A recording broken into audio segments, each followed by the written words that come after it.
हमारे देश में केसेस पहले कोर्ट ऑफ पब्लिक ओपिनियन में लड़े जाते हैं क्योंकि कोर्ट रूम तक पहुंचते ही नहीं, जिसमें तब तक मीडिया चैनल तमाम गंद मचाते हैं।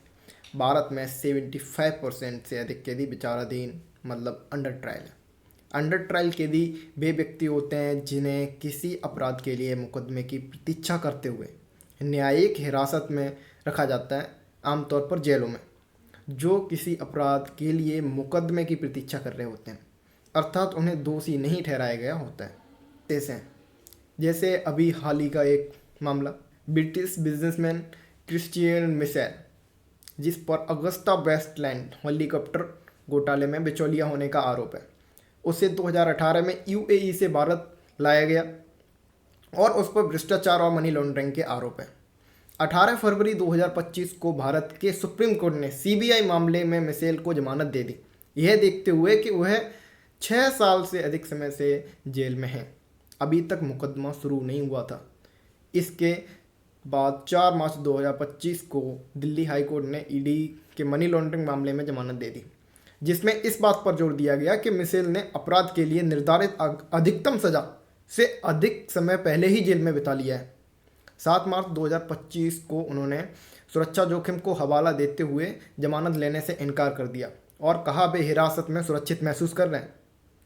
उन्होंने उल्लेख किया कि उनका परिवार उनसे मिलने नहीं आ सकता और दिल्ली उनके लिए बस एक बड़ी जेल के रूप में है।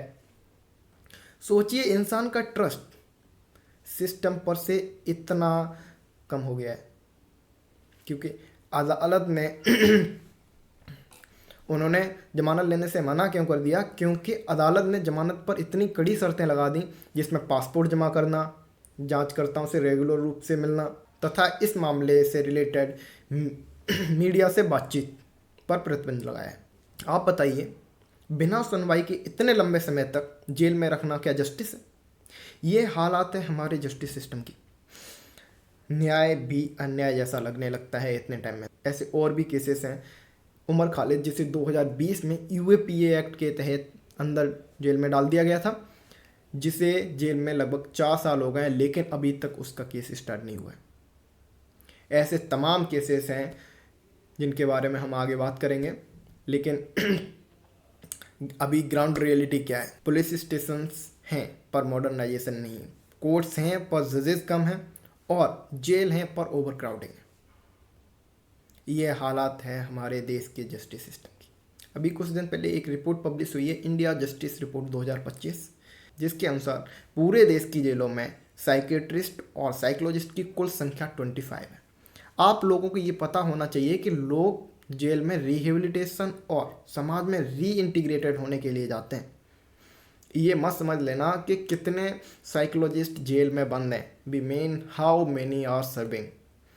देश में 6 लाख कैदी हैं और केवल 25 साइकोलॉजिस्ट, जिसमें से अधिकांश 2 या 3 स्टेट्स हैं। और आपको ये पता होना चाहिए कि हमारे देश में 75% से ज़्यादा केसेस अंडर ट्रायल हैं। उनकी मेंटल हेल्थ का क्या? भारत की लगभग 80% आबादी लीगल एड कानूनी सहायता के लिए पात्र है।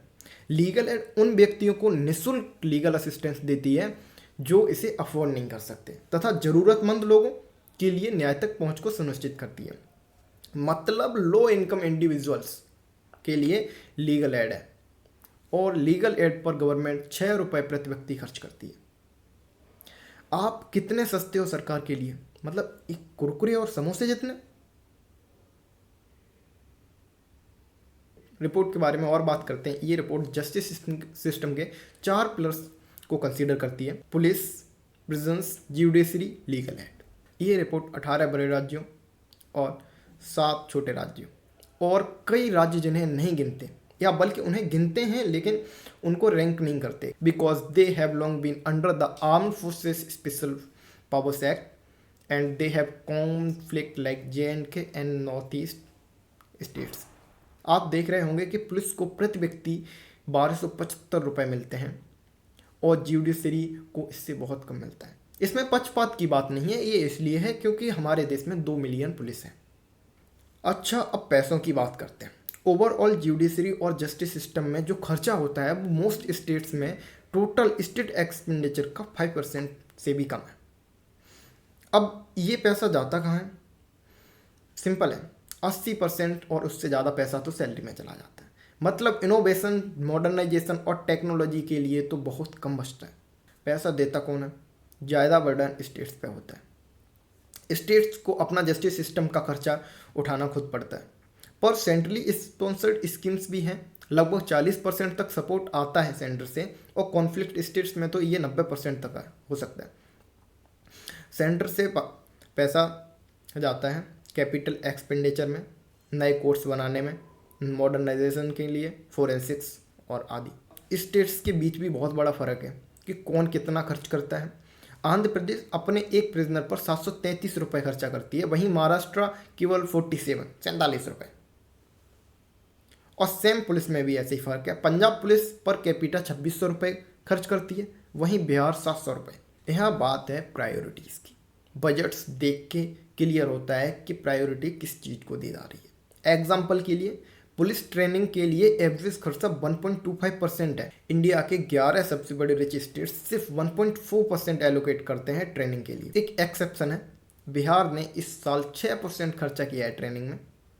काफ़ी बड़ा कॉस्ट होगा उनके लिए, बट एटलीस्ट रिकॉग्निशन तो है कि ट्रेनिंग इंपॉर्टेंट है। यहाँ पे प्रॉब्लम है higher levels like the national police academy, national judicial academy, Lal Bahadur Shastri academy, इनमें तो ट्रेनिंग अच्छी होती है, पर जो ग्राउंड लेवल पर है, जो रोज़ पब्लिक से इंटरेक्ट करते हैं, उनकी ट्रेनिंग वीक है। और यही लोग हैं जो हमारी सिक्योरिटी, हमारी डेली के डिस्प्यूट की रिजोल्यूशन हैंडल करती है। चलो, अब पैसा जब कम होता है तब सोचेंगे कि जितना है वो पूरा यूज़ होता होगा, है ना? नहीं, ऐसा नहीं है। यूटिलाइजेशन काफ़ी बड़ा इश्यू है। 50% स्टेट्स जिन्हें मॉडर्नाइजेशन ग्रांट्स मिले वो पूरा पैसा खर्च ही नहीं कर पाए।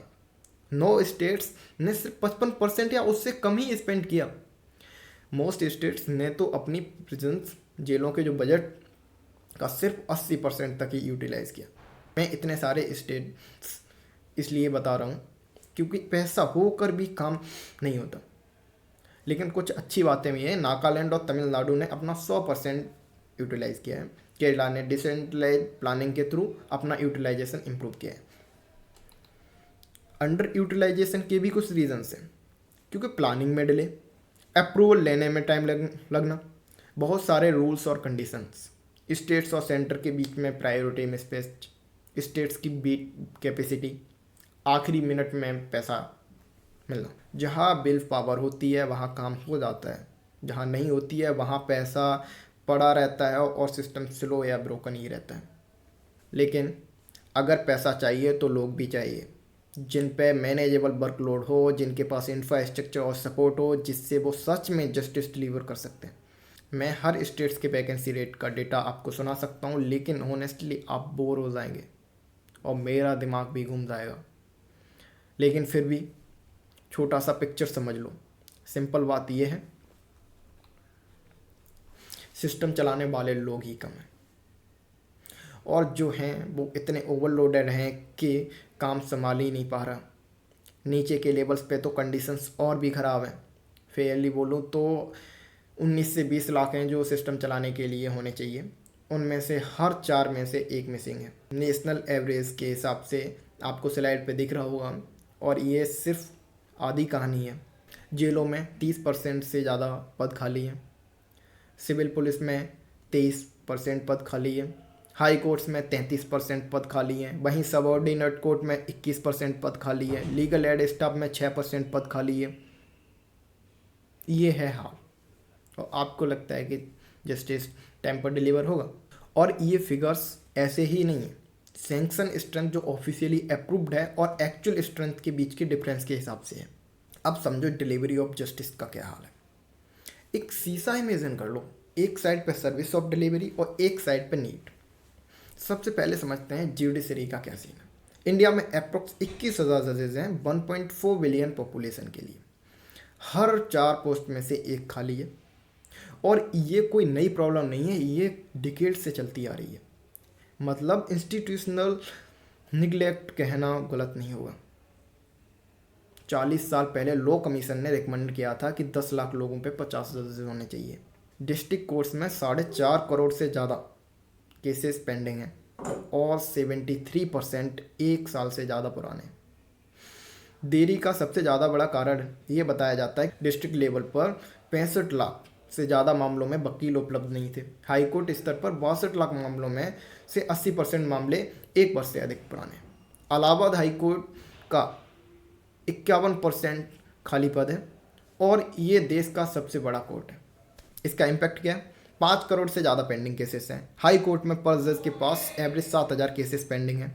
सबऑर्डिनेट कोर्ट पर जज के पास 2,000 केस पेंडिंग है और 61% केसेस 3 साल से ज़्यादा पुराने हैं। मतलब इम्पॉसिबल टास्क है। लोग काम कर रहे हैं लेकिन ओवरलोड के कारण रिजल्ट नहीं मिल पा रहा और केस क्लियरेंस रेट अगर 100% क्रॉस नहीं करेगा तो बैकलॉग हमेशा बढ़ता रहेगा और 2030 तक शायद ये बैकलॉग 6 करोड़ तक पहुंच जाएगा। अब देखते हैं कि जेल्स का क्या हाल है। इंडिया में अप्रोक्स 1360 जेल्स हैं। ऑक्यूपेंसी रेट 100 होना चाहिए पर अब 131% है। 176 जेलों में 200% या उससे अधिक कैदी हैं, मतलब 2 गुने से ज़्यादा भरे हुए हैं। और आसान भाषा में बोले तो जिस जगह पर 100 की व्यवस्था होनी चाहिए वहाँ 200 घूंस दिए हैं।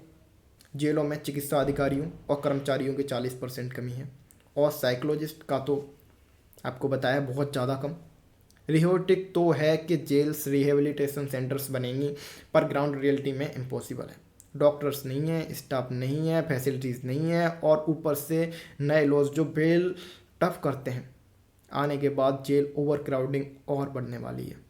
पुलिस की भी सेम कहानी है।